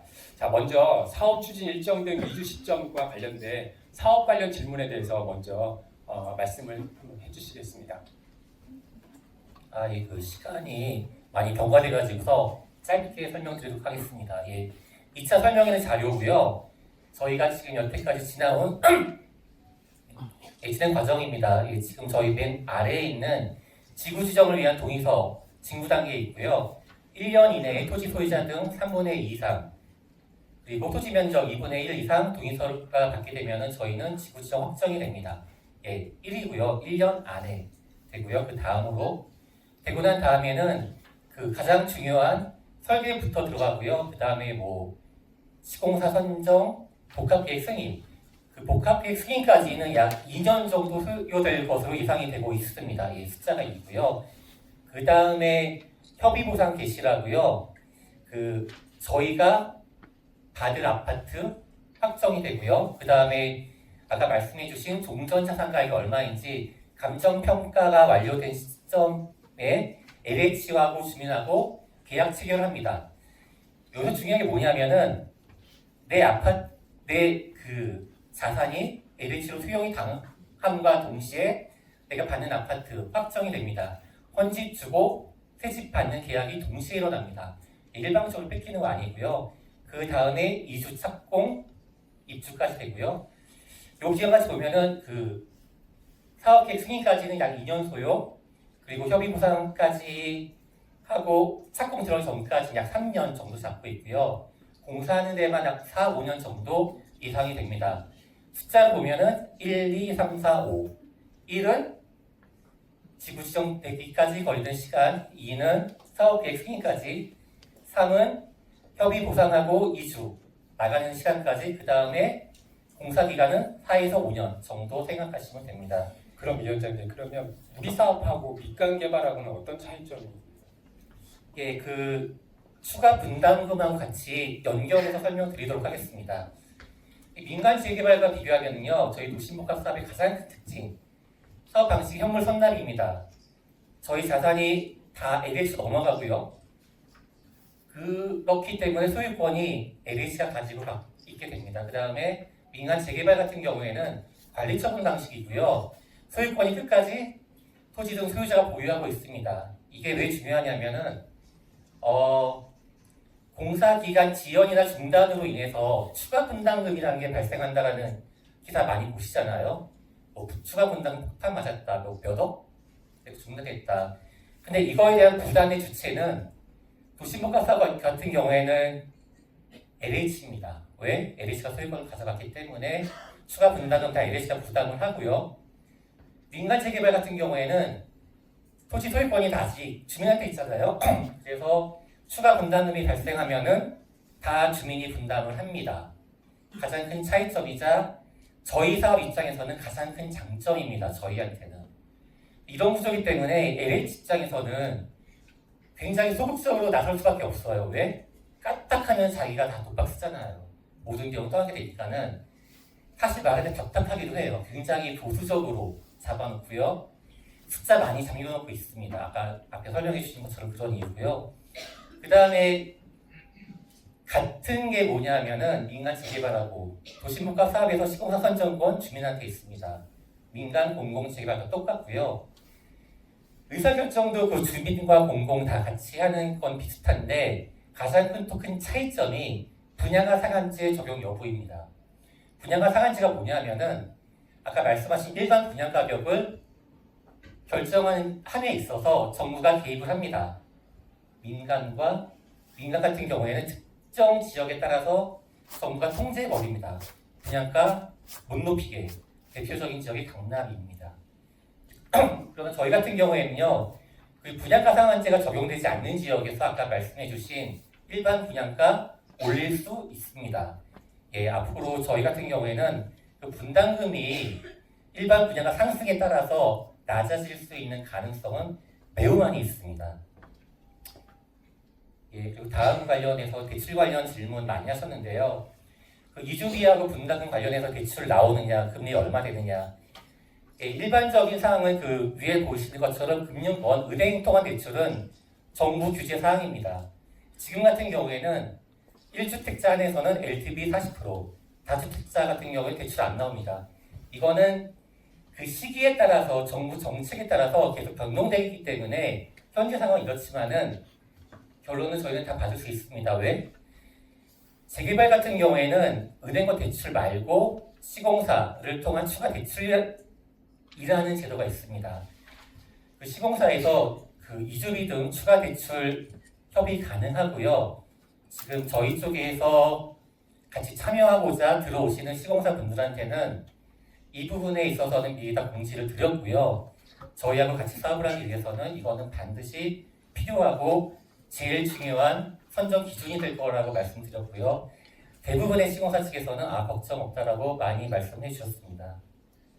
예, 다음으로 현물 보상 관련해가지고서 질문 많이 하셨는데요. 1+1 아파트 두 채 받을 수 있느냐? 예, 받을 수 있고요. 기준은 공공주택특별법 시행령 별표 4의4 명확히 나와 있습니다. 일부에서는 안 준다, 하나밖에 안 준다라는 말씀 막 하시는 분들도 계시는데 오해 때문이라고 생각을 하고요. 네, 그거는 기준이 명확히 있고요. 이거는 제가 조금 보기 편하게 만든 거고요. 기준이 두 개가 있습니다. 둘 중에 하나만 만족하면 되고요. 첫 번째는 금액 기준. 내가 받은 그 감정평가 금액이 내가 받을 아파트보다 크면은 두 채 나옵니다. 또 하나는 면적 기준이고요.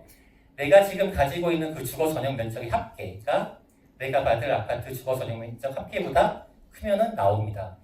그러니까 대부분 그 3층 이상 다가구나 다세대 건물 갖고 계신 분들은요, 이 주거 전용 면적 기준 때문에 3층짜리 하면 보통 주거 전용 면적이 한 70평 넘어가거든요. 그랬을 경우에는 보통 아파트 주거 면적 해봤자 50평, 30평 하면 50평 조금 넘어가거든요. 충분히 받으실 수가 있습니다. 예, 여기까지 설명드리고요. 현물 보상 관련돼서도 이자 지원 해주나요? 네. 또 가장 많은 오해 중에 하나가 그 월세 받으시는 분들도 있고 그 이주비 대출 받으면은 이자 비용 어떻게 지원해 줄 수 있는 방법이 있느냐? 예, 있습니다. 이거는 저희가 앞에서 나눠드린 책자나 그 인근 부동산 가면은 배치해드린 책자에 나오는 내용이고요. 전문 용어로는 현물 선납에 대한 이자 지원이라는 제도고요. 여기 밑에 아래 빨갛게 쳐져 있는 것처럼 LH가 발표한 책자에서 지원해 준다고 쓰여져 있습니다. 이 조건은 주민 전체 회의의 의결 시에 주민 우리 전체 회의에서 이자 지원 받고 싶다 우리 하자라고 동의나 의결해 주시면은 LH한테 지원해서 받을 수 있습니다. 이 오른쪽에 보시는 거는요, 실제 지급 사례고요. 아까 말씀하신 선도권, 방학역 역세권에서 역과 서울 쌍문역 동측 보시는 것처럼 현물 선납 이자 지급이라고 LH 공문에 정확히 나와 있고요. 예, 작년 말에 다 받으셨습니다. 저희도 요청하면은 받을 수 있습니다. 간혹 보다가 이런 질문을 하세요. 정말 주느냐? 주고요. 근데 저희 받으려고 하면은 가장 중요한 거는 저희가 달라고 해야지 줍니다. 그냥 주는 거 아니고요. 주민 전체 회의에서 의결만 하면 됩니다. 네, 여기까지 하고요. 그다음에 그 기타 질문으로 그 다주택자 양도소득세 그리고 동일 관련된 현황 그리고 설계 관련된 거 질문 주셨는데요. 우선 동일 관련해서 드릴 수 있는 말씀은 지금 집계 중에 있어가지고 이 집계가 마무리되면은 한 3월 말 정도에는 안내드리도록 하겠습니다. 근데 지금 주민분들 중에서 본인은 제출했다라고 하시고 실제 뭐 LH나 이쪽 거는 업체 있잖아요. 확인하면 그쪽이 집계가 안 됐다라고 하는 분들이 많이 계세요. 네, 그런 분들의 공통점은 전자동의서로 제출하신 분들 있잖아요. 그런 분들에 대해서 그렇게 약간의 그 미스매치가 많이 발생하고 있는데 여기 전자동의서로 제출하신 분들은 필히 이번 달 안으로 LH 쪽 전화해가지고서 정말 접수가 됐는지 확인 요청 부탁드립니다.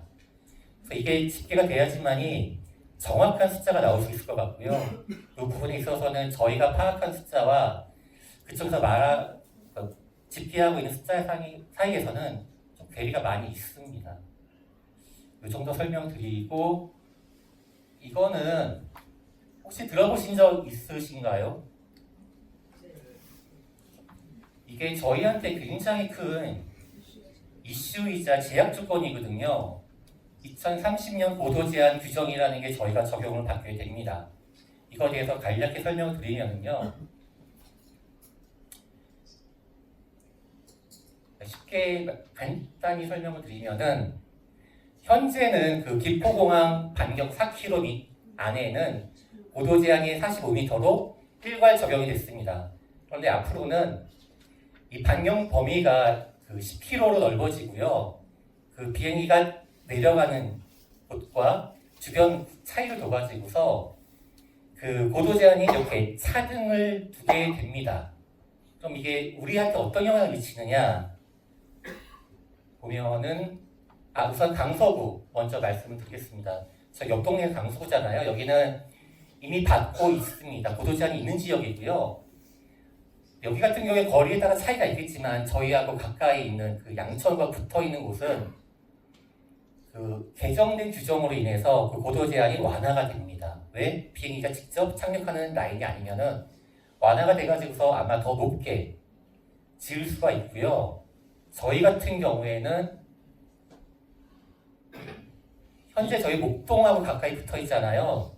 보시는 바와 같이 고도 제한 기준이 없었는데 고도 제한 기준이 생기면은 약 78m로 고도 제한이 신규로 적용받게 됩니다. 예. 위원장님, 이거에 대해서 저도 하나 궁금한 점이 있는데요. 숫자들이 많이 나오다 보니까 이제 체감이 잘 안 되는데 이게 그러면 이게 우리가 적용을 받게 되면 과연 우리 매칭까지밖에 못 지는 거고 우리가 그럼 부담하는 양은 얼마나 늘어나게 되나요?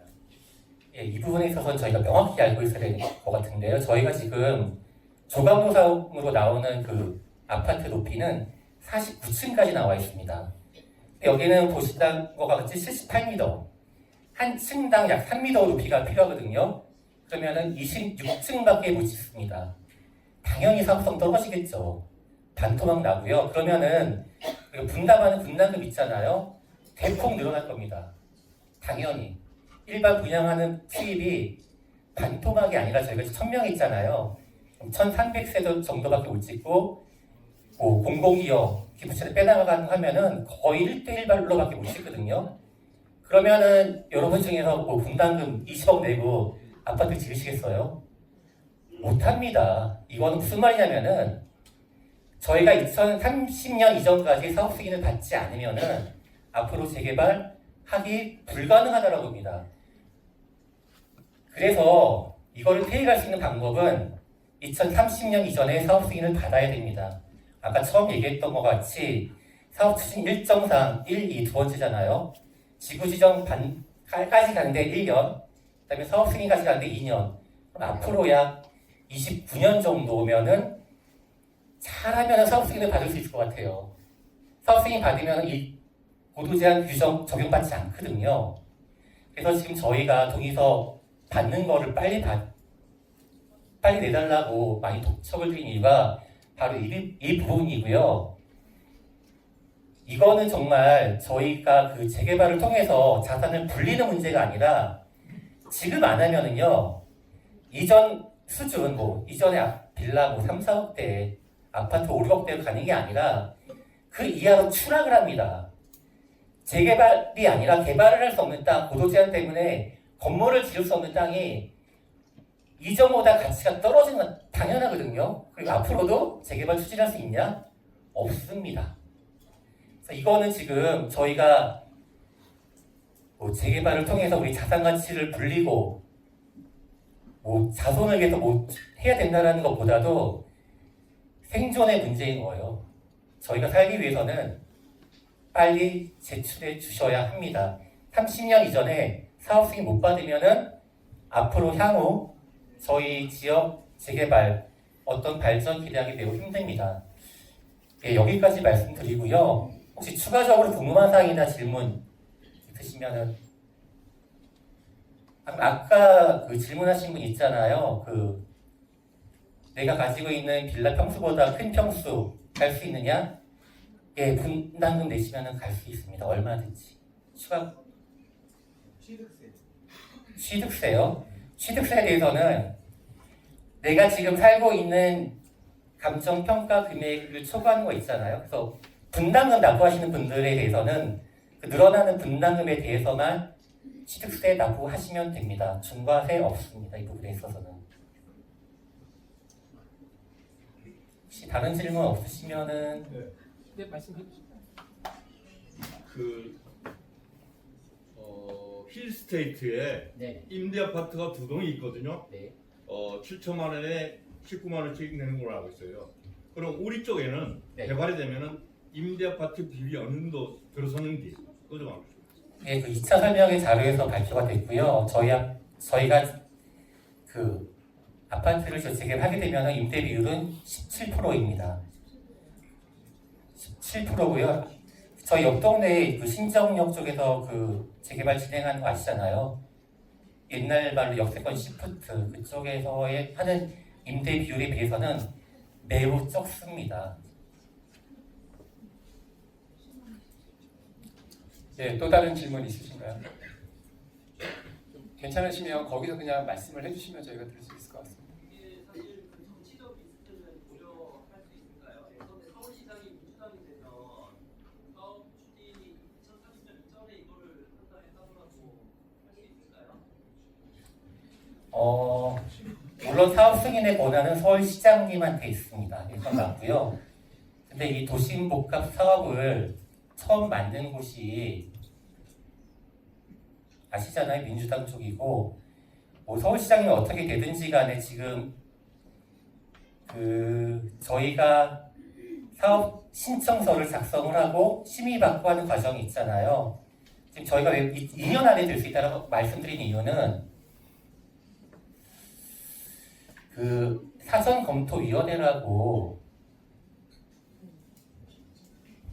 사전검토자문위원회라고 그 2024년 12월 달에 보시는 것처럼 서울시하고 국토부, LH, 양천구청 다 모여서 협의 끝났고요. 여기서 이미 주요한 사항들은 확정이 됐어요. 용적률이라든지 구역계, 그리고 교통, 환경 평가 이런 거 다 끝났거든요.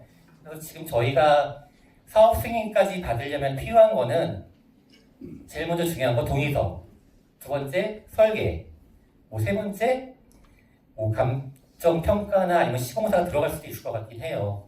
이런 것들은 어떤 정치적인 이슈로 좌지우지되는 문제가 아니기 때문에 정치적인 리스크보다는 저희의 의지에 따라서 더 빨리 진행할 수 있을 것 같습니다. 그러니까 제 말이 이제 저런 이제 개발 리스크가 서울시의 의지도 중요하지 않을까라고 여쭤보는 예, 서울시하고 이미 협의가 다 끝났다라고 말씀드렸고요.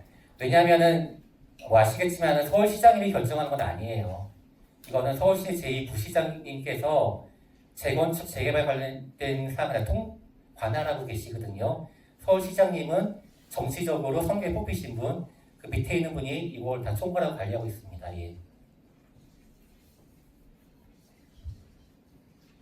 네, 질문 말씀해 주십시오.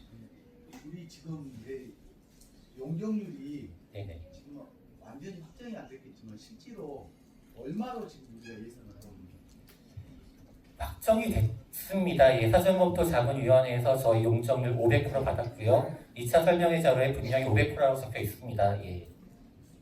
확정이 된 거예요 혹시? 확정은 됐는데 저희가 동의서를 다 확보하고 지구 지정이 되면은 그때 500%로 됩니다. 네. 예, 또 다른 질문 있으실까요? 예, 뭐 또 다른 궁금한 사항 있으시면 언제든지 저희 그 준비위원회 사무실 방문해 주시거나 전화 주시면은 성심성의껏 답변드리겠습니다. 예, 감사합니다. 예, 감사합니다. 네, 나가시면서 좀 안내 말씀을 좀 먼저 드리겠습니다.